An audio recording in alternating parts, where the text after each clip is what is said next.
Consciousness. No ignorance, no exhaustion of ignorance, and so forth. After aging and death, and no exhaustion of aging and death. Likewise, there is no suffering.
Now, as yesterday we discussed and try to meditate on Shunyata.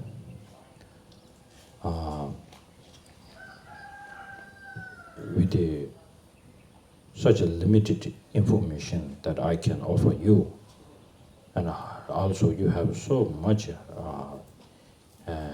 instructions and teachings and advice by incomparable Master His Holiness Dalai Lama. Now, in this, the precious place,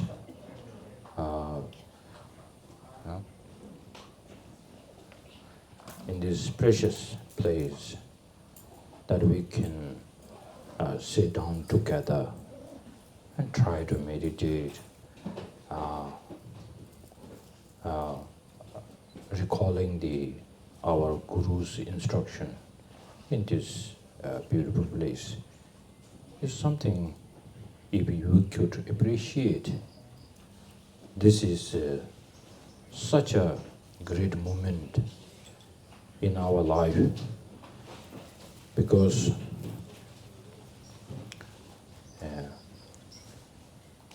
how many people get the time to spend like this, and how many people, even they come for a pilgrimage, there are how many people get the time to discuss about these profound teachings. So we should feel, as we normally say, we have this precious human rebirth. And now today we should also feel we are precious than precious with this in this life. In our past, how many negative the karma emotions that we have kind of accumulated, but somehow with the hook of the Lama and the faith of ours, somehow we got connected, and now we are getting, even we like almost every day, every time we spend our time and energy into the negative emotion and self-grasping under that control, but somehow we get a time to somehow, even the enemy is so powerful, but we try to, it's wonderful, like you don't have a strength, you don't have so much power, but most important is the willpower to fight back against that giant, the self-grasping. It's such a wonderful. Actually, this sounds like I'm saying it. Actually not. It is the great Shantideva said. We have a behavior that we normally, outsider enemy, we feel like we will destroy it. We will kill them. Or we will do this and that. But most important, what about the inner enemy that always takes your peace away? So we don't always feel to destroy that. We are not going to take any kind of influence or the control by this so-called enemy, this negative emotion and this negative karma, and then this ignorance mind. We will never surrender to that. And then my master, one of my teacher, would always say, due to the kindness of Lama, our Lamas, so we got a little bit of the space in our brain and the mind to say, like, I'm going to give a hard stare to this self-grasping. At least it's for 1 second, 2 seconds, 1 minute, it counts. That is powerful. That's very powerful. Keeping this in mind, so then we try to discuss about what is that self-grasping, what is that object where we are grasping towards so solitarily, like it's really there, solidly somewhere. So unless you cannot bring this down, we will always get mistaken mind. Once we get a mistaken mind, so that mistaken mind is just not just merely mistaken. It brings some more actions, the karma, these emotions, this feeling, and under this feeling and emotions, we do so many all these 10 non-virtuous actions automatically there. So now, this is why, if you remember the quotation of the six Dalai Lamas, the fourth one, where it talks about the space like a meditation, which he says, if you look at all the phenomena, including yourself, that we call like this center of the world, this I, even we really actually haven't recognized the true reality of the self, but somehow we feel like we know it, which we are so blind. Sometimes in this Chandakirti says, on the reality level, on the ultimate level, we are born as like someone born with like eyes, but which is blind, but we can. It looks like you are looking at it, but you are completely blind. You are born blind, and then you are looking at the reality which you have never seen. Somebody looks at you, you are looking at it, but you haven't seen it. So that's why this wisdom becomes such important.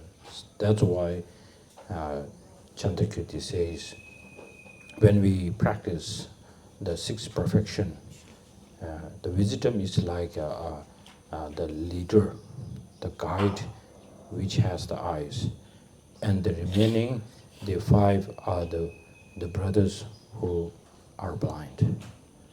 So with the help of wisdom, then you can really bring down the negative emotion and then grasping.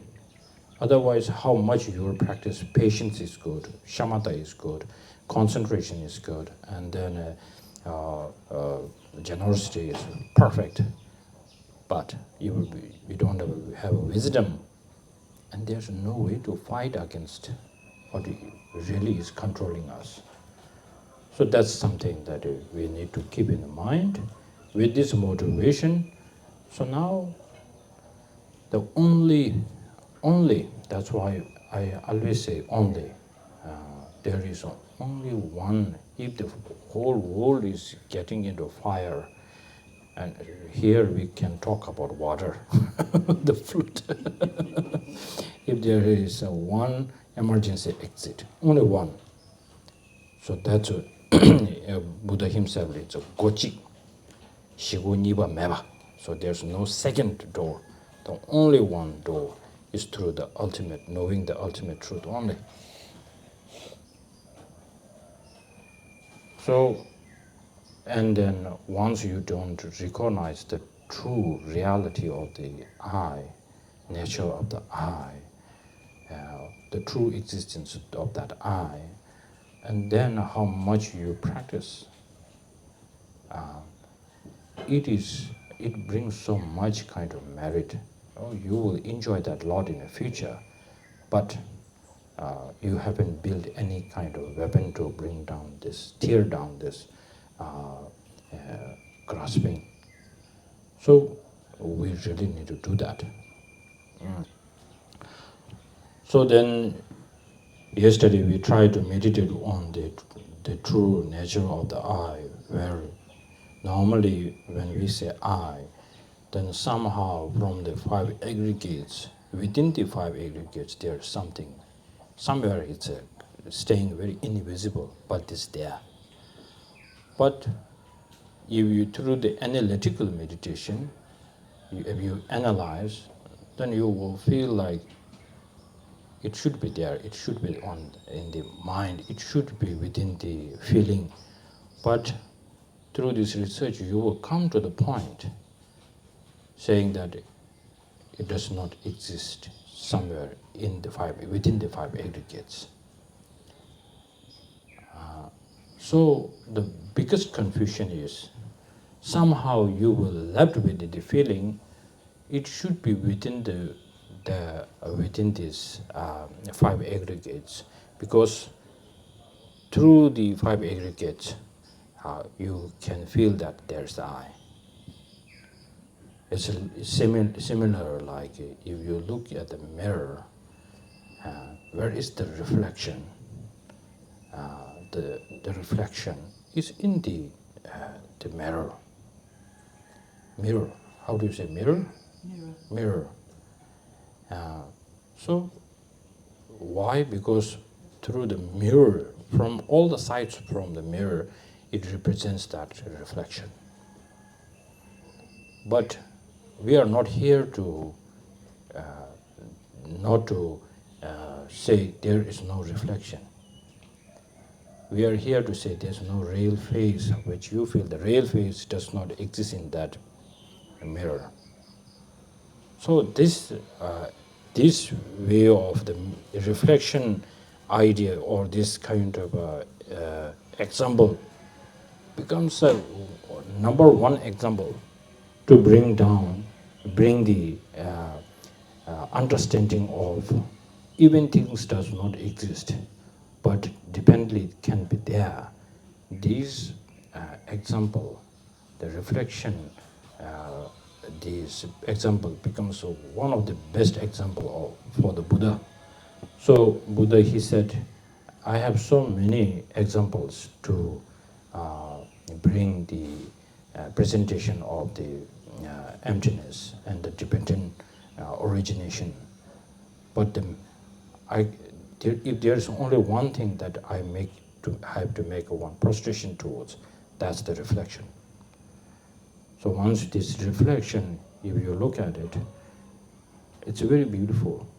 The face does not exist truly from the mirror side, but then you ask, what is that thing that I can see in the mirror? Then it says, it will appear to you when the face and the mirror meet, the reflection just comes in. That's it.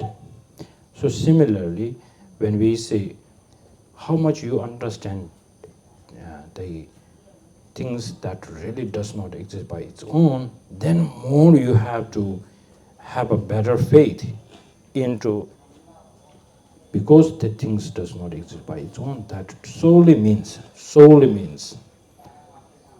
that is totally dependent on that. Totally. There's no 1% it's there. Totally dependent on that. 100%. So once you have this feeling, and then the second, there's two aspects of the meditation in this six Dalai Lamas. This profound Tagur, the spiritual, the song. So in that part say, within understanding of the space-like meditation. So now when I wake up from this meditation, then when I open my eyes and I look, then all the things I can see. Now in Tibetan it says like this. Nawa nazo tsutu ki shiduna, shiza chewe niju ki sasitong, luji gyume temushi tenanda, neno manyam tongni ki ngordo, rangsim genyendo mayam mancho, nangdong ki ngando sho, chamba jebe do chino nangdong ki ngando song. So now I could really say, even things does not exist, but I can see as an illusion-like, as a dream-like. I can totally say that, because I can still see things function. But I cannot hold to truly grasping towards one point there. But I really enjoy. It's more like if you got a, a ticket to the show, which is the circus, that illusion circus, okay? And so once you go there, and then the magician will perform the beautiful animal, orangutan, okay? Orangutan, what's that, the yellow, the gorilla? Orangutan. Orangutan, right? Because you should relate to this place. Yeah. So the magician will, with his power of the mantras and the concentration, okay. Okay. So focus here, huh? This is illusion like bird. The real lama is here.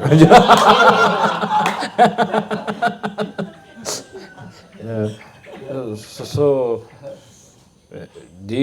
within this performance, with the power of he's put a spell on us. So now you can see on the stage the huge orangutan or the elephant, a huge one there. For us,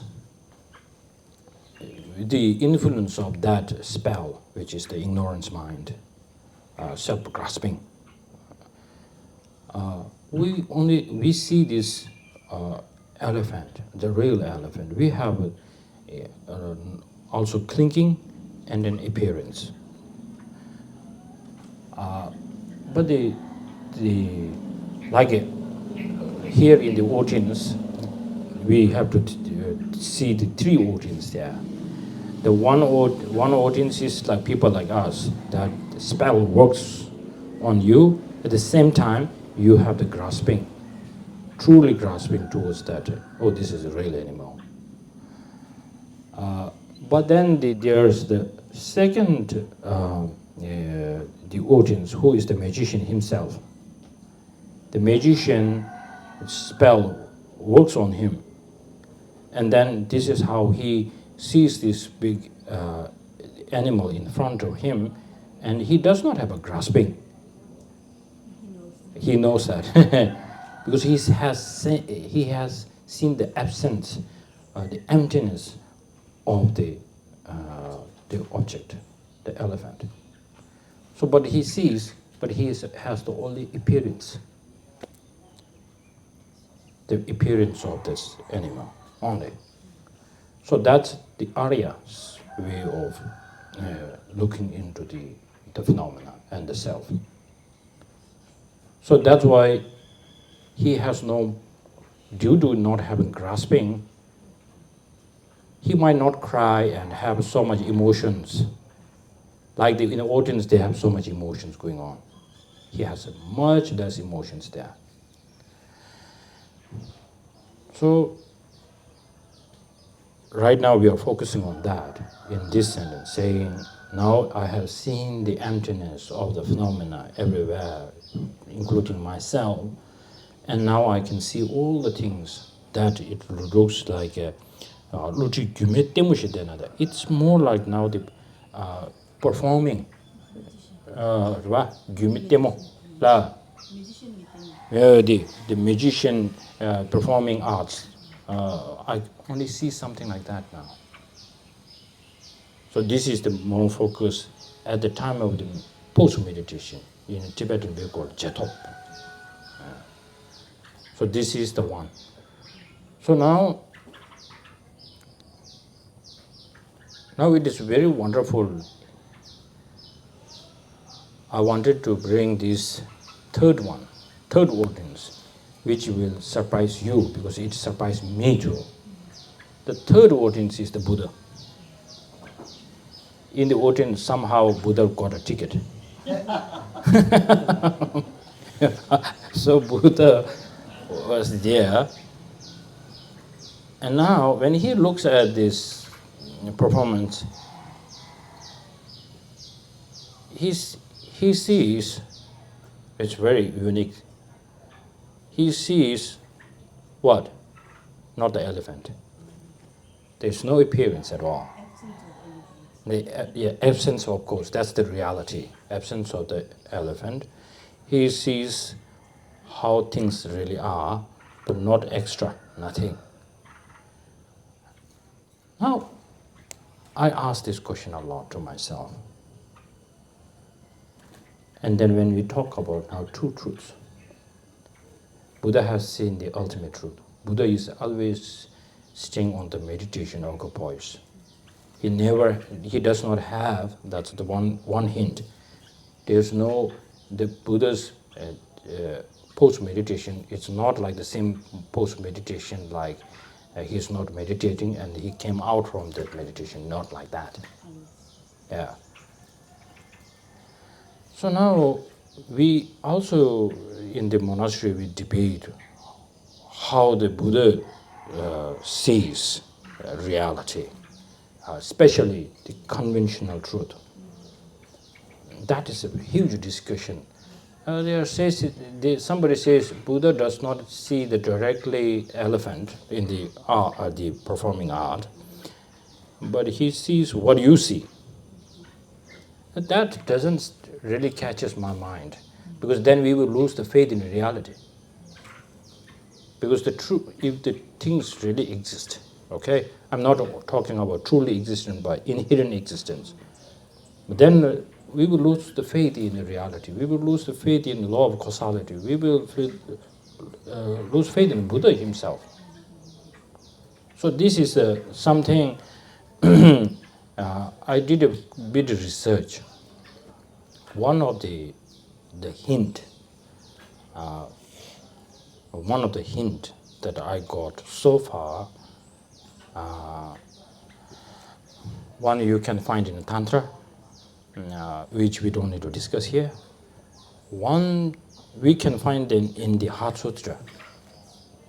Every day we read that. So I always enjoy the beautiful part, how the Buddha says. So can you just find it for me? You know, it's in the beginning part, so I'm making you, to save the time, huh? So it's somewhere in the beginning part. So try to find that for me. This is fun, just try to look it for it. So it should be in the page. Where's that? Oh yeah. That's what I'm thinking. The page is 5, right? 4. So. Oh yes, the one page number 4. If you look at the page number 4, in Tibetan it says Samyon Nawa. Samyon Nawa. Normally we say the Dindubki Nawa, appearance of truly existence. But here we talk about Samyon Nawa, the profound, what's that? Illumination, profound illumination, right? Profound illumination. This year. So I'm making you guys ready to ask Kishila in afternoon. Kishila is giving a hard stare to me, so you can guys ask. Yeah. So it kind of means Buddha has its own way of looking into things in the reality. In the Tantra, it's whenever we start rituals and everything, like when we do the inner offering, Sriti Uditana Hompe, Sabawashu Savadama Sabawashu Hang, Tongba Nidu Yur. It doesn't mean like we are making it a Tongba. It's the reality. So then, how you say this in English? Tongba Nidu Yur, Tongbe Ngangle. From emptiness. Doesn't mean from emptiness. It has some in it. Of course, I don't blame, because in Tibetan it said Tongbe Ngangle. That Tongbe Ngangle means that through the knowing the mind which is meditating on emptiness, through this power of mind, then it comes, right? Not like emptiness is doing something. Yeah. Precisely. Oh, sorry. Precisely. precisely, by knowing precisely. Yeah. Similarly, here it gives kind of seeing the through the appearance, from the appearance of the emptiness. Okay, samyana. So normally we don't say like samyana. We don't put that so many, but in tantra we say tongbe ngangle. But that is the very unique of the tantra. But in sutra, so now who wrote the Heart Sutra? Buddha himself. But we only see like, oh, that's quite wrong because the most hard working is done by by the Shariputra and the Avalokiteshvara. And then why the Buddha is getting the credit? It's a plagiarism. So, and then we say, well said, well said. Here it's a good only. But other texts it says, well said, right? So, that's why we, in Tibetan we say this way of teaching is called Chingilavika. It's the blessed sutra. So why it's blessed? Through the Buddha's meditation, he can do all this activity. Yeah? Actually, who's doing it? From the Buddhas. Yeah, through the power of Buddha. Sometimes we say, if this something positive mind very strongly comes, then sometimes we say, oh, this is through the kindness of our Lama. From my mindset, I know, but today I have some positive strongly coming up. This could be from the power. But similarly here, it is giving you this hint of saying the profound illumination. So just to put a note and highlight on that, okay? In Sundara, it's very hard to find a hint like this. Just wanted to give you this hint, and then you can later check with the Khen Rinpoche and some other masters. This is my bit of theory.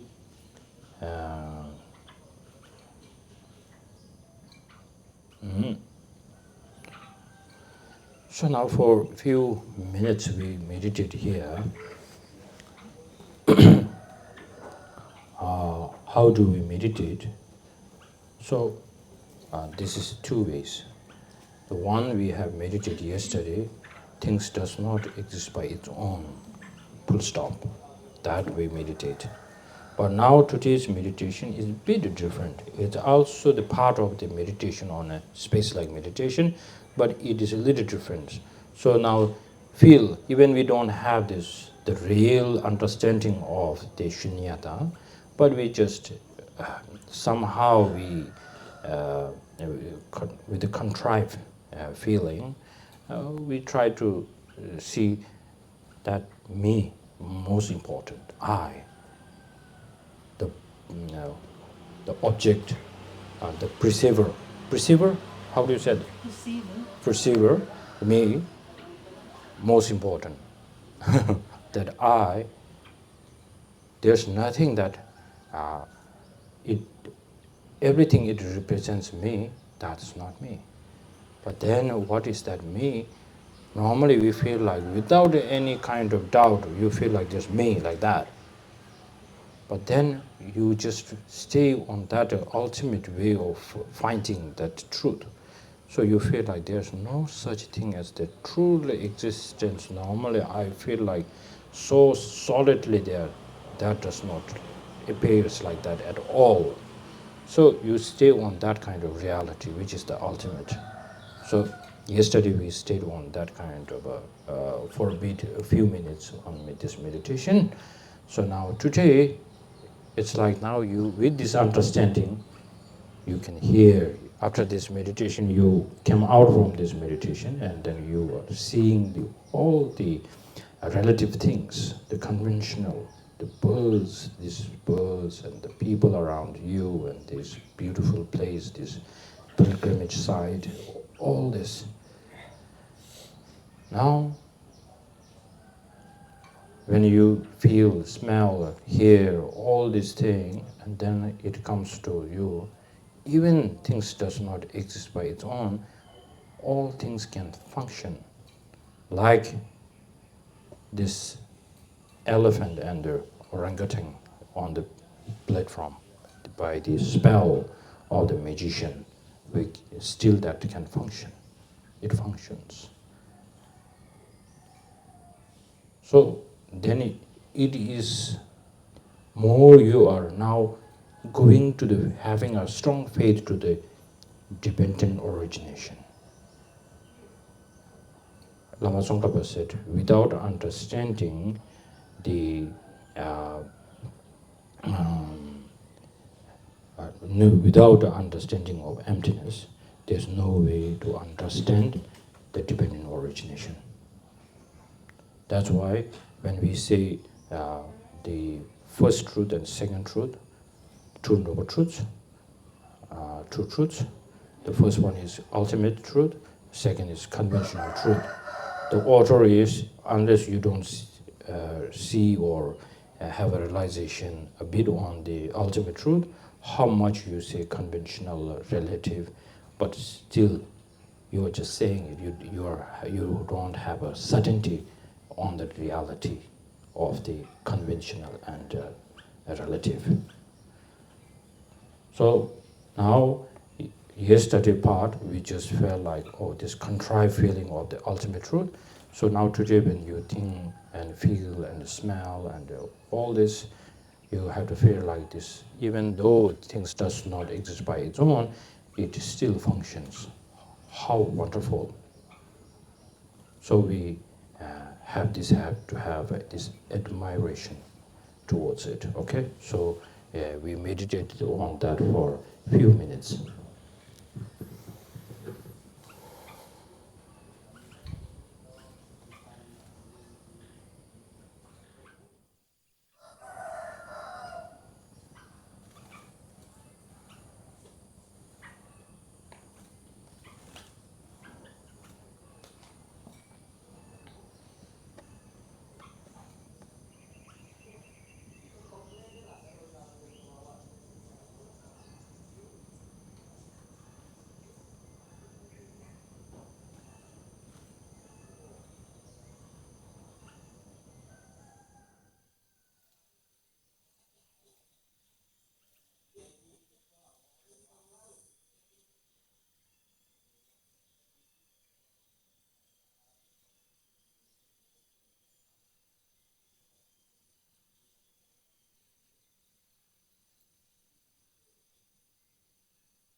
Okay.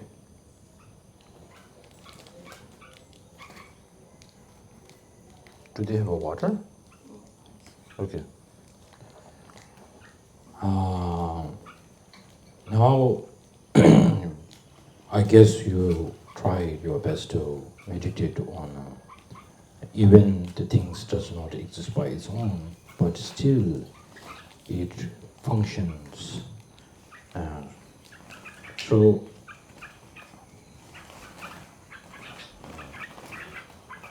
maybe we can release them. That will be much better.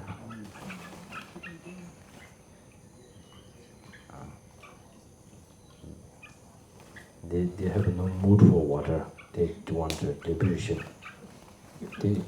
They're more smarter than us.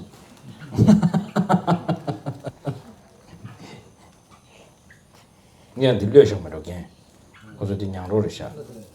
So we release and then we come back, okay? Yeah. Yeah, the liberation. Okay. Next to the canal. Okay, we go outside? Okay. Yeah, so if you want to come, yeah, come.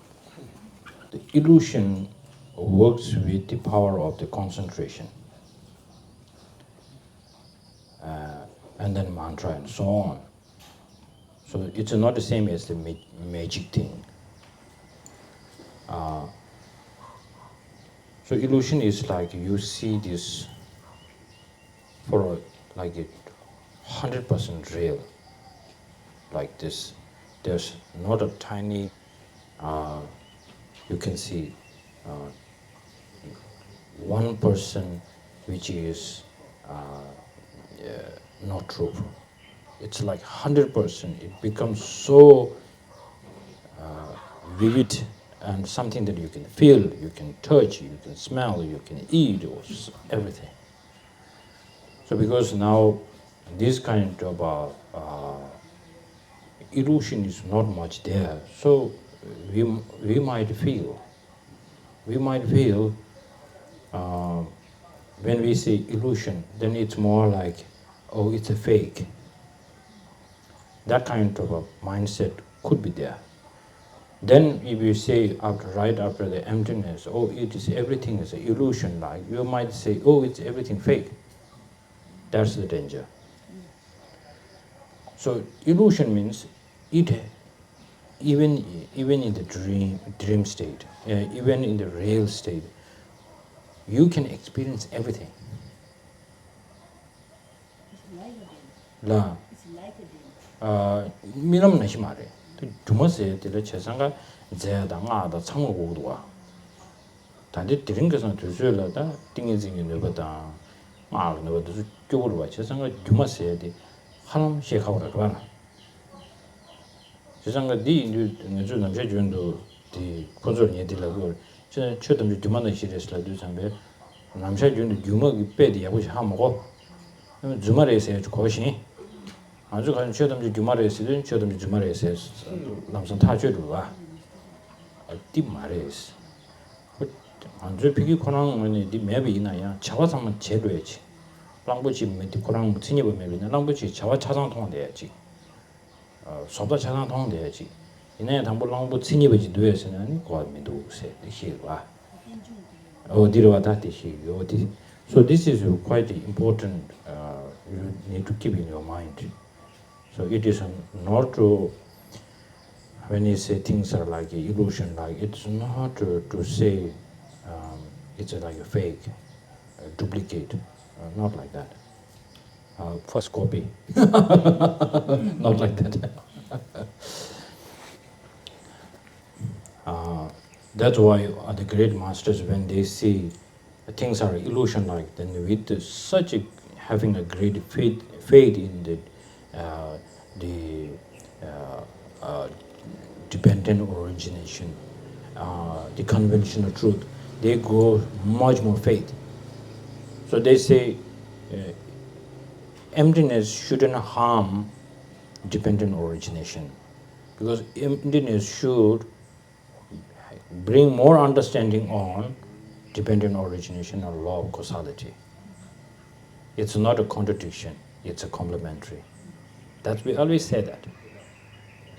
So having this in your mind, so when we practice the on the emptiness, we always have to feel right after the emptiness, then I can see and feel and realize things much better. Not when I see the emptiness, then what will happen to me? That's our worry. That shouldn't be the way like that. That's why Lama Tsongkhapa emphasized one of the most strongest statement that Lama Tsongkhapa ever made in the three principal aspects of the path. They're normally the great masters, what they say, in order to bring the negative emotions, you need to practice wisdom. But Lama Tsongkhapa said, you have to practice dependent origination. It's rarely seen in the Tibetan scriptures and the commentaries. But Lama Tsongkhapa has this unique way of saying. And then this great master from Nyingma, Mipham Rinpoche, normally he's really against on the viewpoint of Lama Tsongkhapa. He says, Lama Tsongkhapa's way of the descriptions of this emptiness is, he does not have a quite standard understanding. But I saw one praise. He's praising to the Lama Tsongkhapa.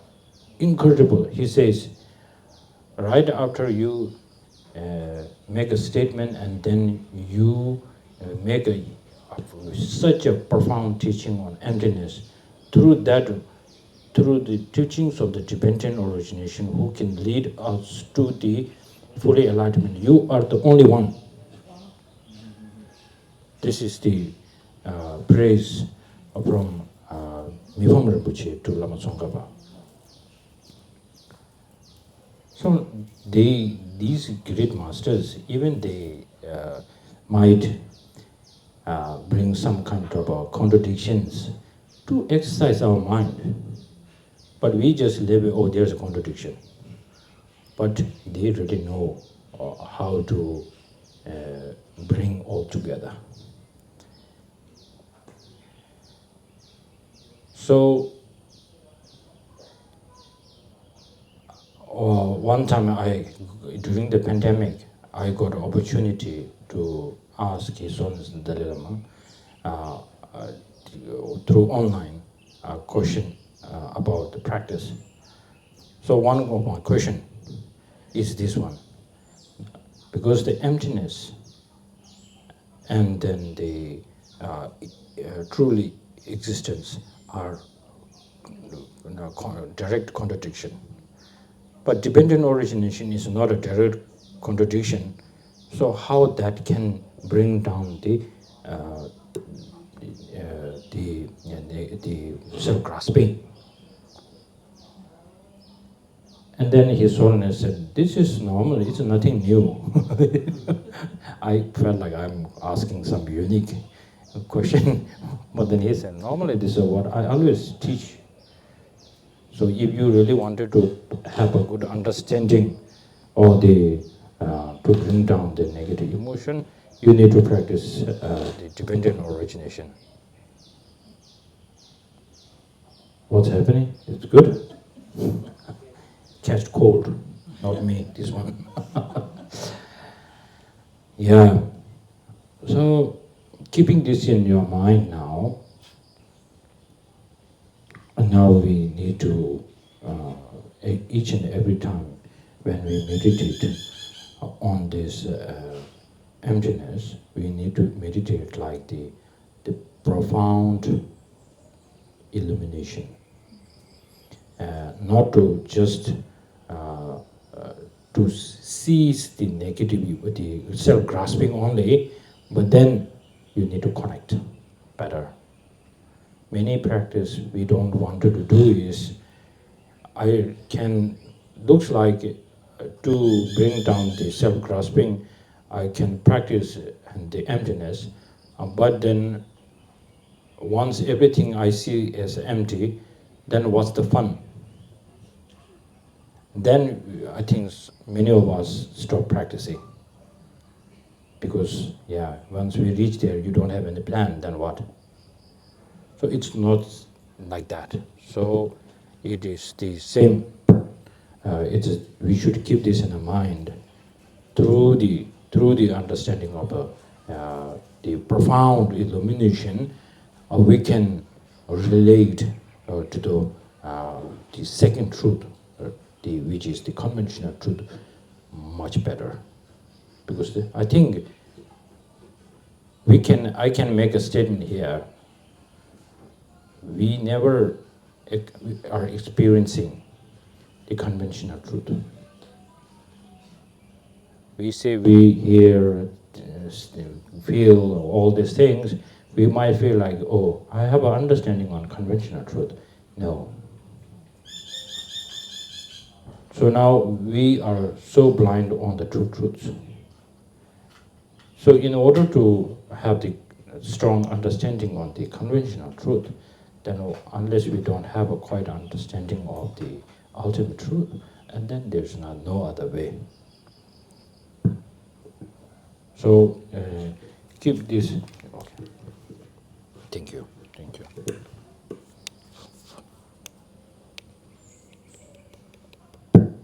Okay. Keep this in your mind. And time to time when you meditate, so make this kind of this sequence, not just to stop there and say like now negative emotion will just go down. Not only that, so how to connect to the reality and the things function much better. So all this also you need to bring that into your practice. Okay. So by saying this, now I have somehow complete the meditation on the viewpoints by the six Dalai Lamas, which is very powerful practice, which this way of sequence, meditating on a guru, and then the sentient being, and the compassion itself, and then the third point, which is the deity, and then the fourth one, the emptiness, and then the having two aspects in there. The first one, emptiness, it's a space-like meditation, and then second one is the illusion-like, the things, the conventional truth, which is the post-meditation. So these sequences were the Lama Tsongkhapa's way of meditating. So this is given from Manjushri as guidance to Lama Tsongkhapa, which follows this lineage through His Holiness the Dalai Lama until now. So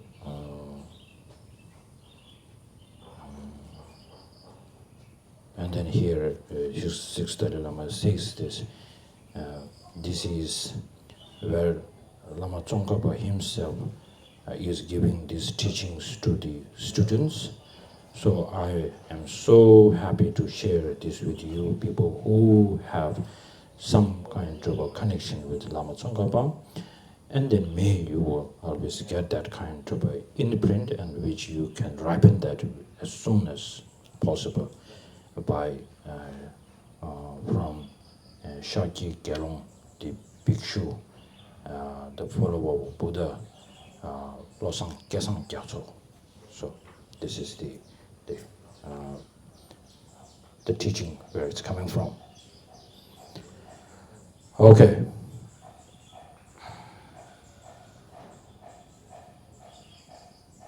So now you might have so many other commitments every day, but time to time, when you meditate, what does that really mean is you shouldn't meditate like looking at this one space, like maybe this cupboard, saying like, oh, where I wanted to see the emptiness of that cupboard. Where is that cupboard? Oh, this door is not, the glasses are not. Shouldn't go like this kind of finding. This is not the way to analyze emptiness. This is not the, it's designed to understand emptiness.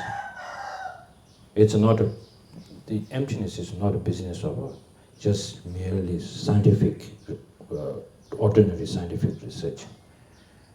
It is a business of the people who really wanted to deal with his and her own suffering. Unless you cannot connect to this, your own, this urgency of the suffering, you wanted to connect to the negative emotions. Negative emotions like attachment. True that you feel like each and every emotions I'm bringing all this, the strong influence of the self-grasping is 100% there. Once the self-grasping is 100% there, all this will become up for sure.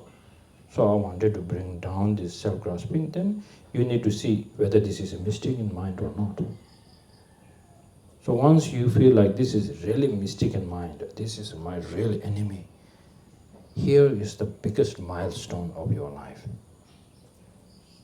This is the where our great master, because it follows into our lineage, the Geshe Chakawa, where the 7 points of mind training, in the end of his lojong, he says what?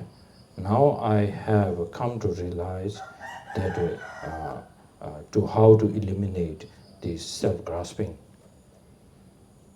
Now, even I die, it looks like I know the reason why I need to come back. The purpose is not lost. So it's more like in the movies, you know who is the real,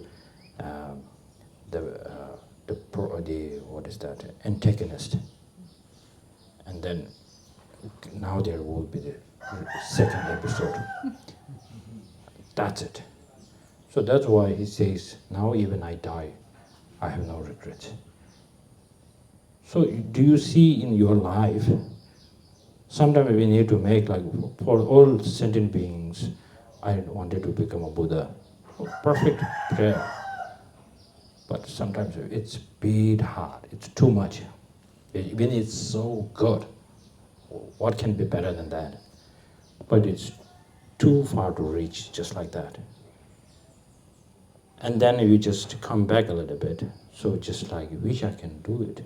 Most important part is something that, what is really giving me the problem? Once you understand that, you have the certainty, that certainty, this decisive belief that you have, and then you just go like, okay, now I know this one and only, this self-grasping is something that if I can somehow eliminate it, then I can take a rest.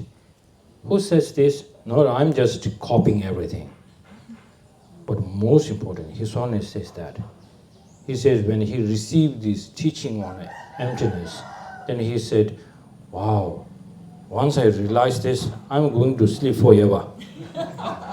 He said that. Because it's the same as the Lojong, where the Geshe Chakawa says, now no regrets, even I die. That's such a great relief. Up to that, I'm going to put effort. That's the milestone, right? Put that stone in front of you. At least we need something like that in our life. Not just always saying like, I wanted to become fully enlightened for certain things. then you are crying for us that something broke up and then something is not going as my plumber didn't show up, making a scene out of there.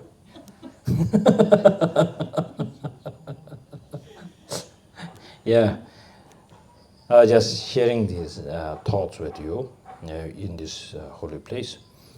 So fortunate.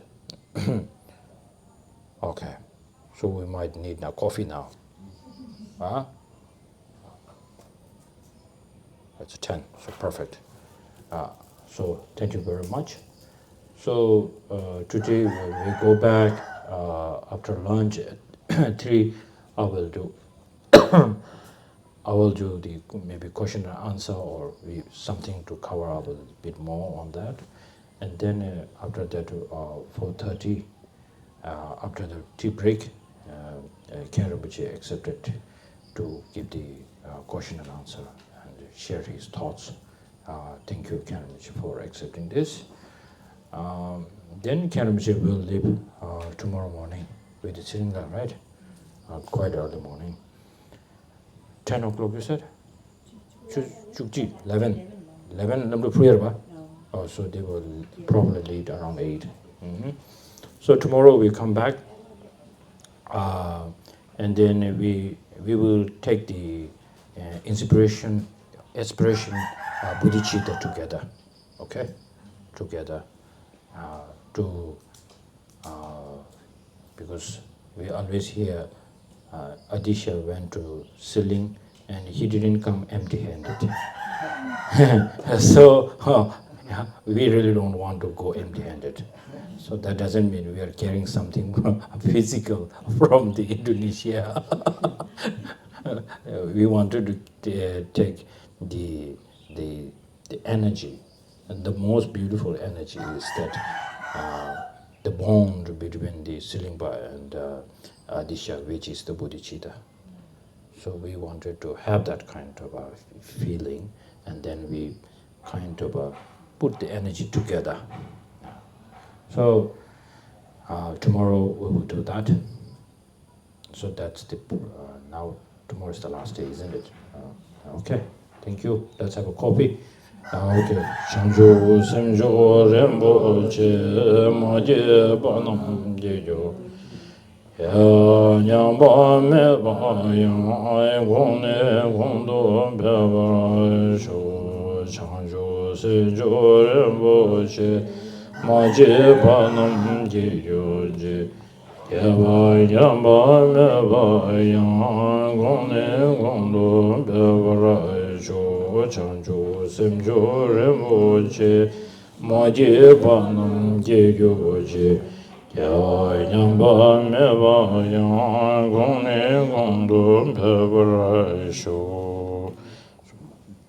the break, we do the His Holiness Dalai Lama's long life on the page number 16.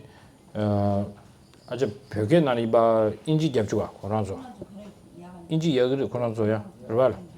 So Wiki lead us the His Holiness in English. Yeah.